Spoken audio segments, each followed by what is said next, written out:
I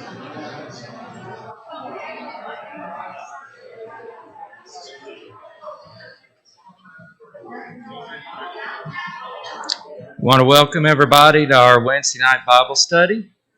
We are going to continue our discussion of Christian finances. We're about halfway through. I think this is the halfway point. We're going to continue talking about budgeting, and then we're going to get into what happens when it rains. So before we start that, let's have a word of prayer together.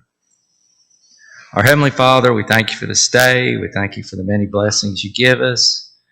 Be with us as we go through this class. Help us that we might manage our money better, to help others and to give more and to do the things with it that you would have us to do, and that we'd be good stewards of that. Be with all of those that teach tonight, that they might teach effectively and their students might learn much. And again, we thank you for all you give us and how richly blessed we are, and all these things we ask in Christ's name. Amen. All right, before we get started, there's a couple more points I wanted to bring up from last week that I need to refine slightly. When I was talking about your credit report, and those are the two sites, the first one is where you get your credit report, and you get it free once a year, but even when you do that, it'll connect you to each one of the three credit bureaus: Equifax, Experian, TransUnion. They may try to convince you to sign up for some sort of monitoring or getting it more regularly, but I would say there's no need for that. I think checking it once a year should be plenty, especially if you sign up for that second one, Credit Karma up there. They'll let you know when things change, and you'll see your credit score change, and then you'll know to look. The second thing is, when we were talking about those debt snowball, making your payments, make sure the payments go against the principal and not just pay your loan in advance. What I mean is, you want the amount of the loan to go down so your interest goes down. You don't want to prepay full payments for months ahead. Some places, like a credit card and a mortgage, you can usually get that done where you get the principal. Some other loans, sometimes you have to kind of finagle or yell at them, even, to be honest, to get them to do it right. We had one, when we were doing this, that just would not do it right. I got on them, I argued with them on the phone. Finally, what we ended up doing was just making the payment, but saving up the extra in the savings account. And once we had enough to cover the whole principal, we paid it off that way. So that's an option too. But keep track of it, because you don't want to prepay payments and pay interest in advance. Your goal is to get the principal lower. One, to pay it off, but two, it saves you money on the loan because you're paying, not interest you're paying. All right. David and I were talking about this one, and he made a good point, and I didn't think of it, but I'll bring it up tonight. Remember, we talked about, the Bible says in Proverbs that co-signing for another is unwise, signing surety. A situation you get into is, say you think that person's paying that loan right along, and you get a call a few months later, and that lender says, oh, they're not paying it. Now you owe 3-4 months of payment, interest and penalties, and we need it in 30 days, or we're taking the car or whatever back. And then guess what happens when they take that car back and sell it for less than the loan is? Who pays the difference? You do, as the co-signer, because they know they can't get the money out of the person. They've tried that. So you end up kicking in for that. So I thought that was another important point to make. And finally, Tim Thompson pointed out to me that I was wrong. The last Blockbuster video is in Oregon, not Louisiana. And I checked it, and he's right. So just in the interest of being totally factual, if you want to go to Blockbuster, you've got a much longer drive than I thought. So anyway, let's get back to budgeting. Now, we talked about some of this stuff. For continuity review's sake, I'm going to go ahead and discuss it again. When you prepare, first things, you got to work together. If you're single, this isn't a problem. If you're married, you both need to be involved. One spouse doesn't say, this is how things are going to be, but the other one doesn't need to say, you just handle it. You got to work together. Now, generally in a marriage, you got one person that's way more nerdy and likes to do it. Me, in ours, obviously. But Donna gets her input. She gives me lots of good advice on how we do things the whole time we've done this. It will cause problems if you don't do it that way, because you won't get it right. It may cause hard feelings. Work together. Compile all your sources of income, paycheck, or where I am, retired, pension, investment income. I'm not quite to Social Security yet, so don't have that, but you'll have that maybe at some point in your life. Put all that together because you got to know how much you got to work from. I would say don't include bonuses, overtime, because that's kind of irregular. You'll use that as it comes in to work your way through whatever part of the budget you're in. First thing you want to get together is your regular monthly expenses. And that's, your rent or your house payment, your utilities like electric, gas, water, cable, phone, anything you pay on a regular basis like that. Debt payments, car payment, credit card payment, no payment, as I've talked about several times. Anything that you have a standard payment on, even those subscriptions, Netflix, Hulu, YouTube TV, Pandora, Spotify, whatever. First thing you want is those things that you know are going to be the same amount every single month. Get those down. All right, then secondly, you get to what I call regular non-monthly expenses. Out where I live, our trash is once a quarter. Now, I think if you live in the city of Paducah, it's probably every month. But where I live, we pay it every 3 months. So another one is car insurance. It's usually every 6 months. You can set it up to do monthly, and that may help you budget a little better, but they charge you a slight premium to do that for some reason. Your home insurance is yearly. Your property taxes on your car, your home, or even a boat or anything like that are yearly. And of course, Christmas comes every December 25th, even though that surprises people sometimes when they save for it, or birthdays. Those are things you know are coming and are regular amounts, but they're not every month. So what you got to do is say our, trash bill is like about $60 every 3 months. So you put aside $20 a month in your monthly budget to allow for that. You hang on to that $40 somewhere till that third month. You put it with the 20, make 60 to pay it off. But that's how you budget for that.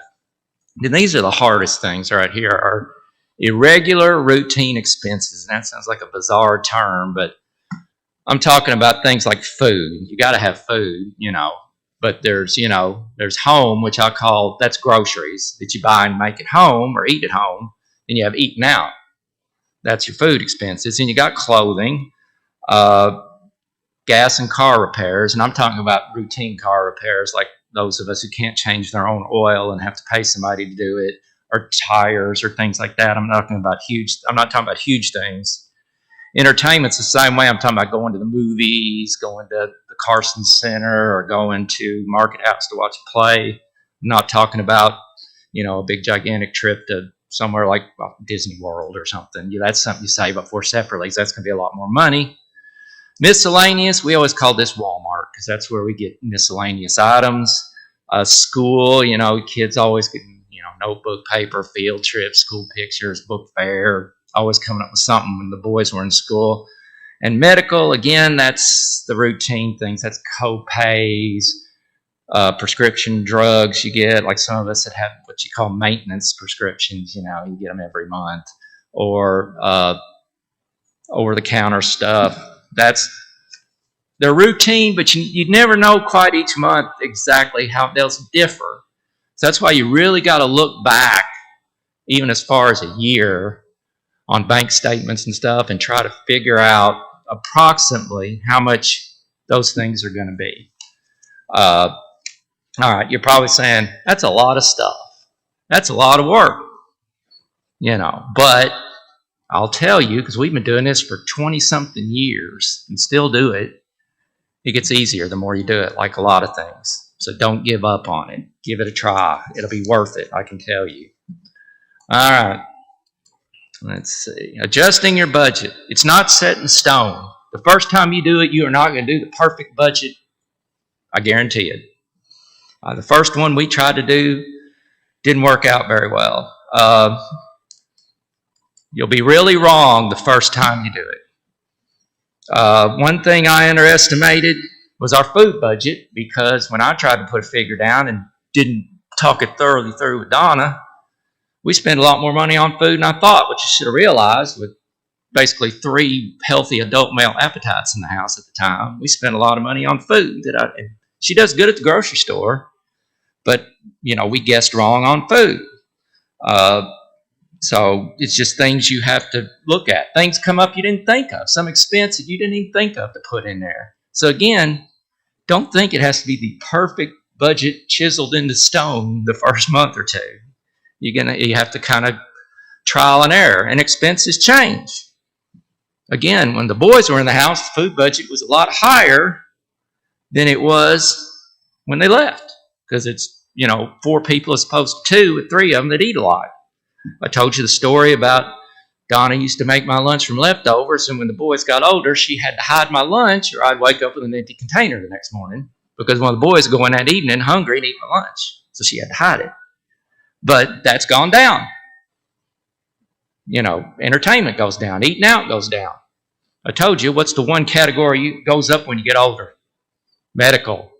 More of those maintenance things, more of going to see specialists, more going to the doctor. I found out, I'm not at Medicare age yet, but I found out as I get older, we go to the doctor more, and I get more of those maintenance medications. So again, it's going to change. It's not going to be the same even from year to year. You're going to have to adjust things.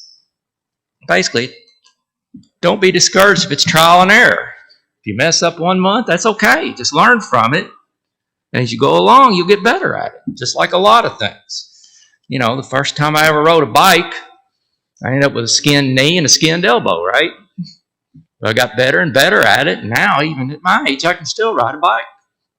It's just something you have to learn. All right, let's see here. And expenses are different month to month. For example, what's something that happens here every 3 months that would affect your budget? What's something that every 3 months we have here? Fifth Sunday. So that month, your giving budget's going to be higher because there's 5 Sundays. Now, this is a term one of my fellow workers is a woohoo month. Now you think, what is a woohoo month? Well, if you're paid weekly or bi-weekly, you have 2 months out of the year that you get 3 paychecks instead of 2. And you still have those weekly expenses, but you only have the monthly expenses for 12 months and not 13 in effect. So 2 months out of the year, you get extra money. So again, try to appropriate that as best you can in your budget. Pay down debt, extra savings, emergency fund, whatever. But that's going to change your budget because some months you're going to get more money if you get paid like weekly or semi-weekly. Utilities. Some months, like March and April, it's not too hot, not too cold. So your electric bill, your gas bill's less. Maybe in September and October. Now in some months, it's big. When we got our February electric bill, I about fell over. It was the highest one I'd ever seen. But then I compared it with a lot of people, and I found out most everybody else's was. It wasn't Greg Sanderson's fault for working at Jackson Purchase. I always want to blame him. And he's shaking his fist at me. I always blame Greg when there's any electricity issues. But seriously, it's just because it was cold that month. So, but that's something, again, you got to learn over time. These months, my electric bill is going to be higher. And these months, my electric bill is going to be lower, or gas, or whatever. And then sometimes things just come up, like school. Your kid suddenly needs notebook paper and pencils, and I don't know, they probably don't use a compass or a protractor anymore like we used to, right, Bryant? I mean, you remember having to buy all that kind of stuff when you were my young kid. I don't even know if they do that anymore. But anyway, maybe you spend a lot for school supplies one month and you go over your budget. Well, then you have to have what's called an emergency budget meeting. And you sit down with your spouse and decide, okay, what category are we going to maybe adjust downward, like eating out or entertainment, to cover what we had to spend more this month. So all those points are to make. Don't get upset if you have to tweak things, because you're going to have to. I can guarantee that. And now the longer you do it, the better you get at it. But don't get discouraged just because at the beginning you go, oh, this was a total failure, I'm going to quit. Well, don't. All right. Executing the budget. Where do you keep it? We kept ours on a notepad when we first started out, just one of those big old yellow legal pad things, writing it down. Eventually we went to an Excel spreadsheet, and that's where I keep it to this day. Now there's a bunch of good apps that you can keep it on, and it's just whatever works better for you. The main thing is do something. Try to follow a plan. Again, we talked about make money your servant, not your master, and this is one of the ways to do that. So whatever you like, if you really love apps on your phone, that's great. I'll tell you the problem I have with apps on my phone is the print gets smaller as I get older. I have trouble, I got to put on my glasses, or I got to blow up the print so much you can only see about a very small part of a sentence.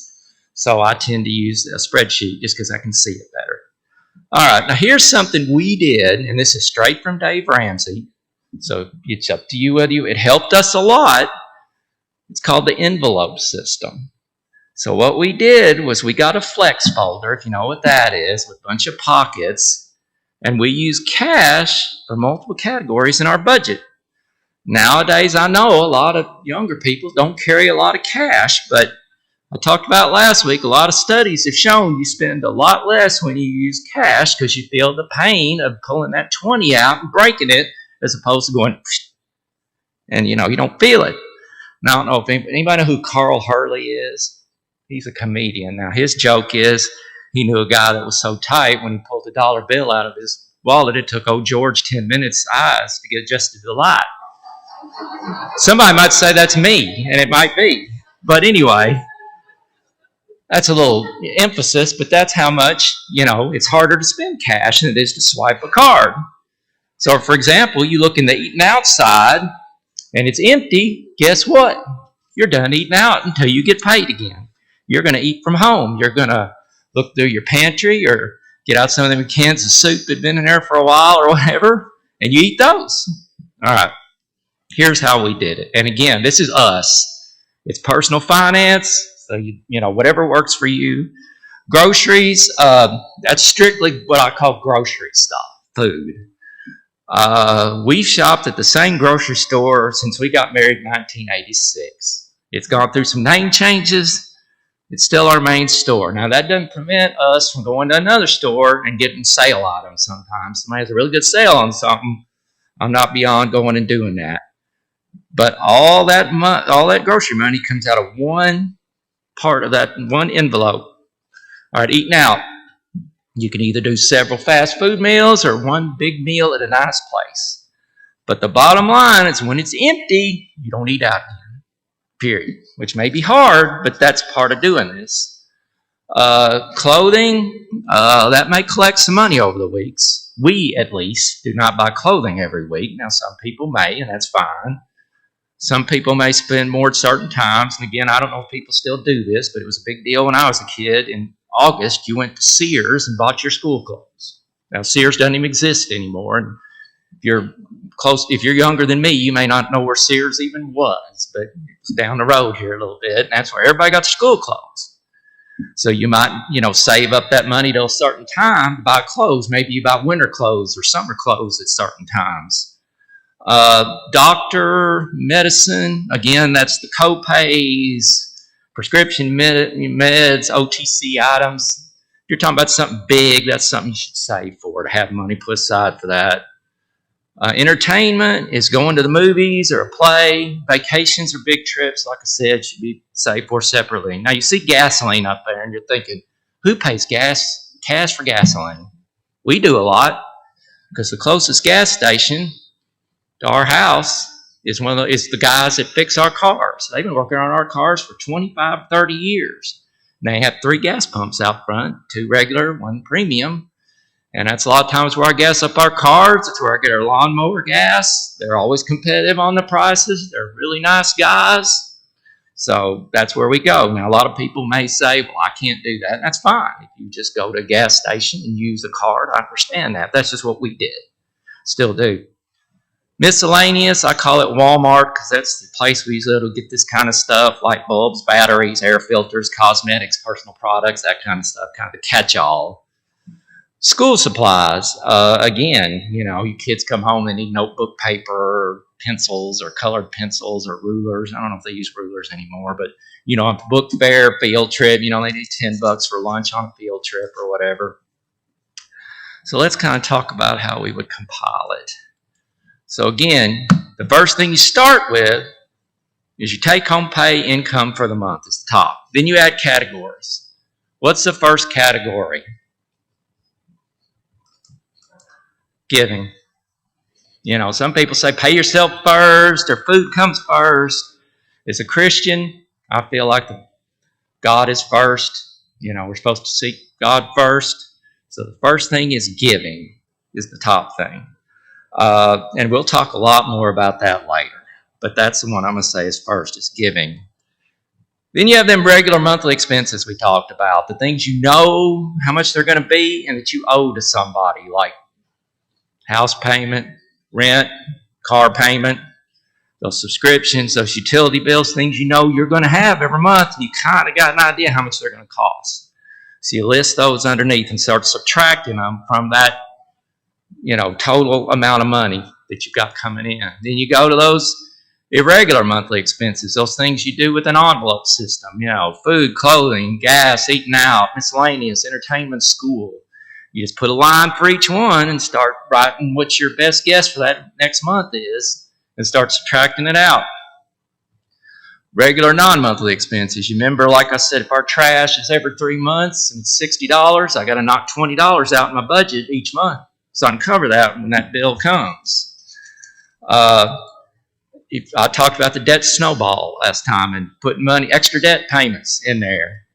Then you got savings. If you're going to save for a trip or save for a car, or, you start saving for retirement. We'll talk about that later.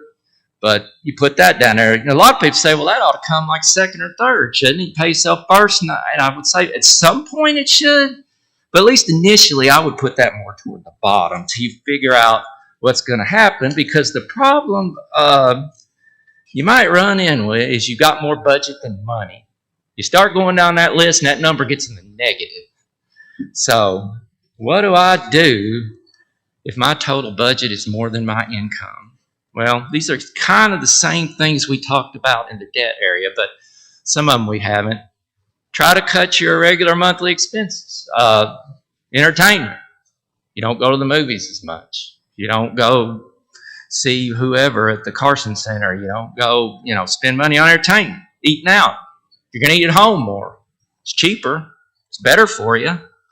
I'll talk about that later too, but you eat at home more. You don't buy as much clothing as you want, or maybe you've got to shop at Walmart for your clothes instead of at a nicer clothing store. Walmart is my nicer clothing store, but most people, it's not the case. Food, maybe you don't buy I hate to even say this, buy as much meat as you usually do. That would hurt me a lot, but I'm a carnivore. But maybe you've got to buy more generic stuff, And this one, maybe you don't spend as much at Christmas or on birthdays.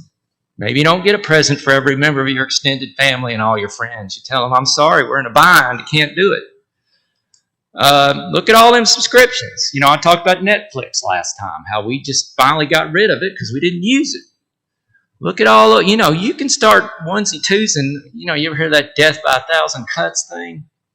You can do that with subscriptions and stuff, You sign up for, I'm playing Spotify. I really don't want those commercials in there. I'll do that 1 month free trial. Well, suddenly that locks in and you're paying for it.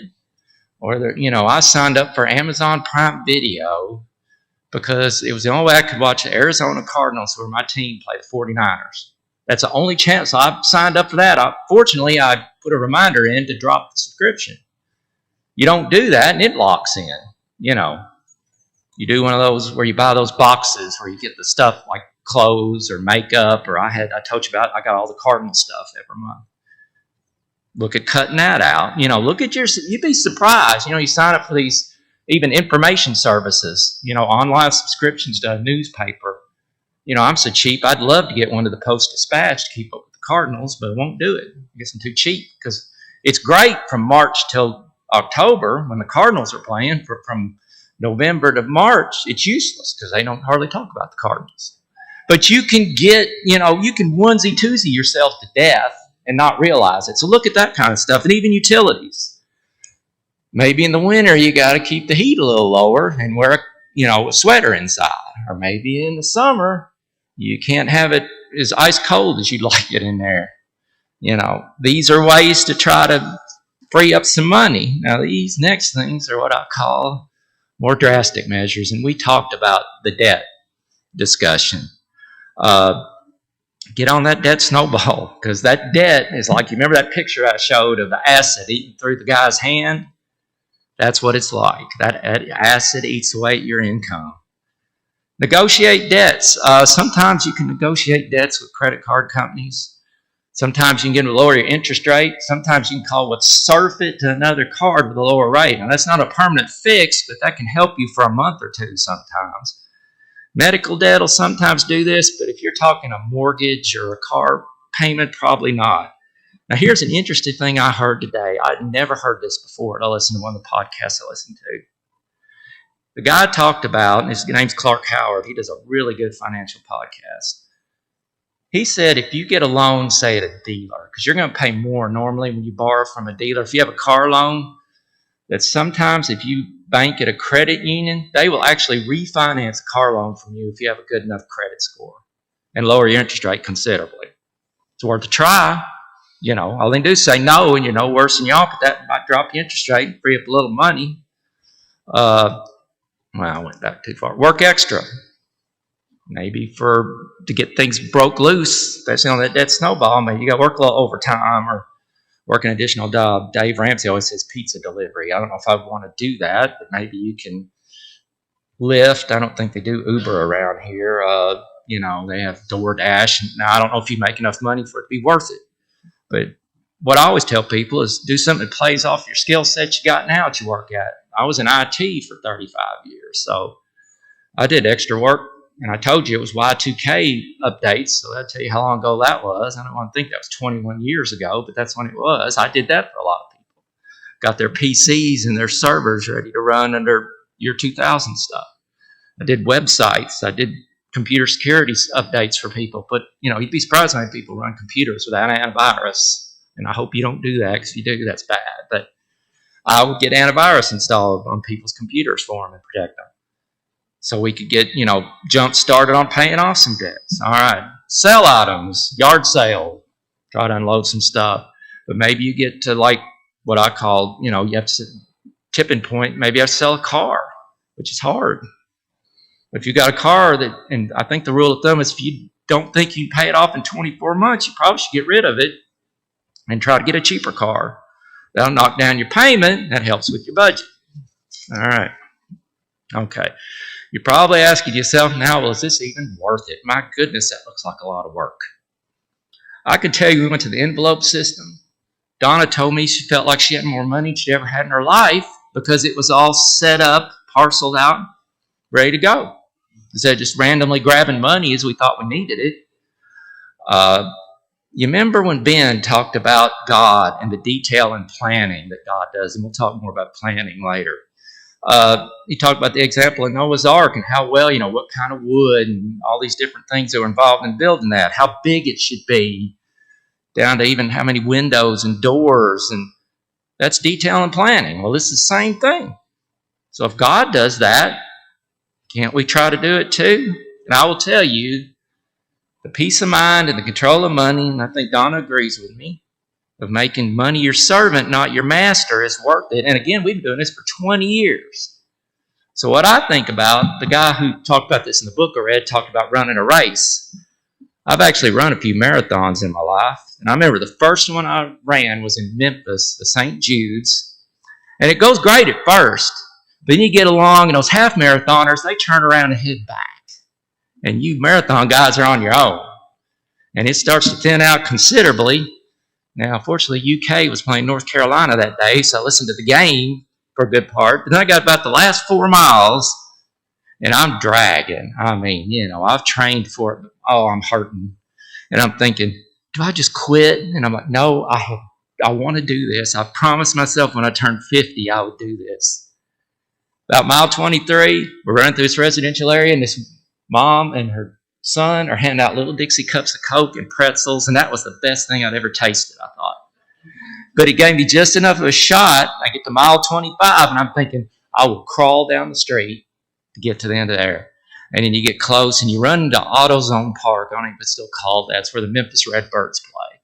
And when I saw that stadium, I made it. I got to the end. I don't know how far back I finished, but I didn't care. I wasn't last, and I finished.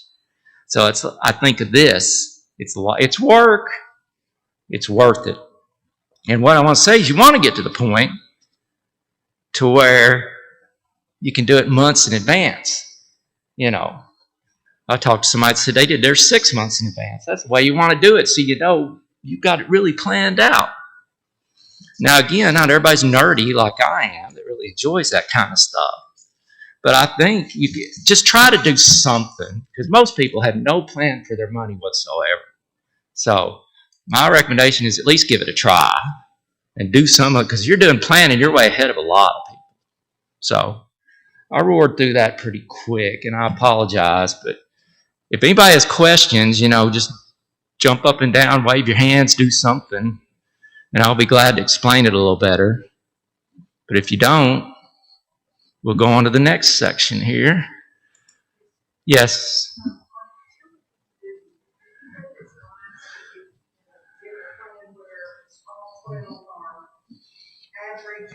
Yes.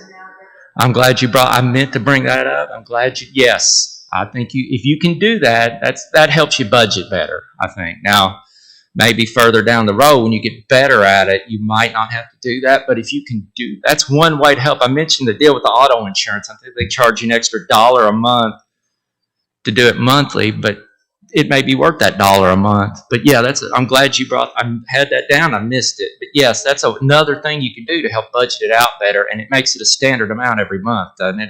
And then you true up at the end, I believe. Yeah. So that's a very good point. I think Jackson Purchase does it, and I think Paducah Power does it, that you can do budget billing and do that.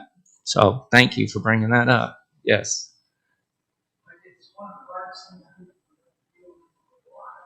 Yeah.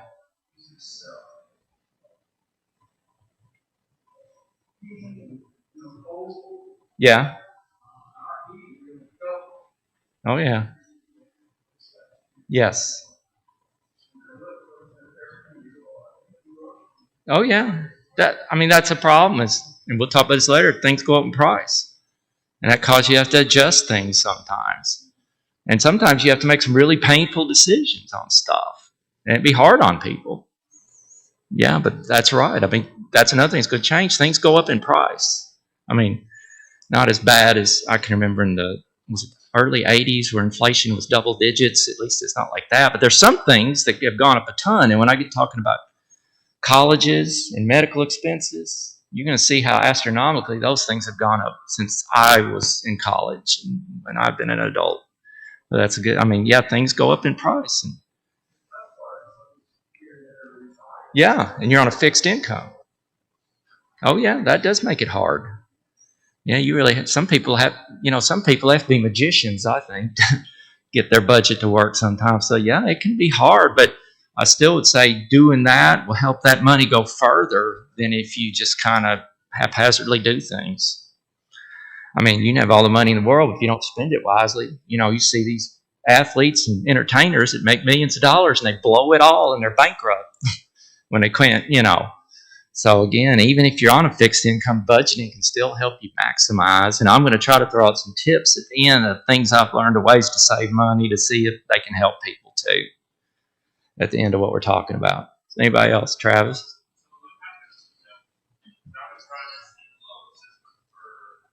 Yeah. Yeah. Yeah.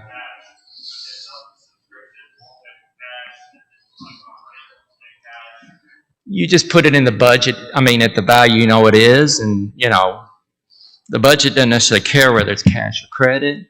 Just put in that rent, in your budget is whatever it is, even if it's on a credit card. Because some places won't take cash for stuff, and I'm sadly a lot of places are moved.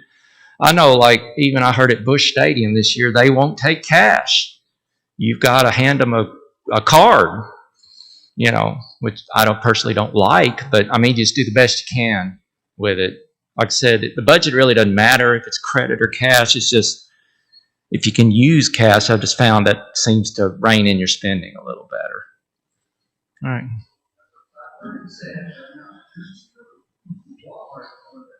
All right. It may be. I hate that. Of course, even writing a check, if you write a check at places, people look at you funny now, People don't write checks hardly anymore either, except mostly, like your contribution. That's, I'd say, 80% of the checks we write are to here. But, it's just sometimes things change as far as money. And I hate that. I still think cash is the way to go to help you get your, spending in rain at least. But, Rose? I told you last week that there's a commercial about this little kid about 6, 7, 8-year-old. He gets a letter and his first debit. Oh, yeah. I mean, you mark it because, young people spend a lot of money. Well, I'll tell you something made me mad, Rose. One of my favorite games to play on earth is Monopoly. And the versions I've seen now use debit card, not cash. Oh, that just hurt me. I mean, I was always the banker, as you might guess. I was the guy that kept up with the money. And then they quit. And now some of them are just, you swipe a card, and I'm like, oh, man, what are they teaching people? Just put your property purchases on a credit card. Don't pay cash for them. But yeah, they market to younger people. I don't know if you were in college, the first thing you saw when you walked on campus on opening day is they'd have all these credit card things here, and they'd offer you a T-shirt or a pizza or a stadium blanket to get in debt. I think they've reined that in some now, but still, they younger and younger, they try to hit them up so they learn to, spend. Yes, hon.